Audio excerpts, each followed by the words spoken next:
Ha? Ha? Saan ba yung ano? Yung sinabi ni President Bongbong Marcos, meron ba kayong kopya nun? Yung plinay ni Mang Rene?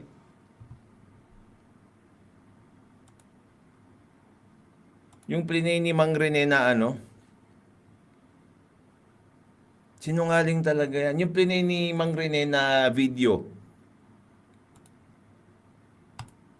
Plinay ni Mang Rene na video kung saan sinabi niya na kinuha niya si Mayor Magalong dahil sa kanyang galing mag-imbestiga.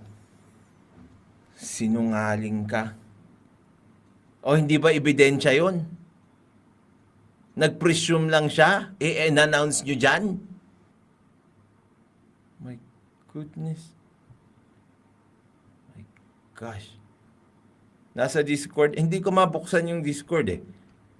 Nasa bagong PC. Pasend nga, recall sa ano? Sa chat natin. Sa Facebook.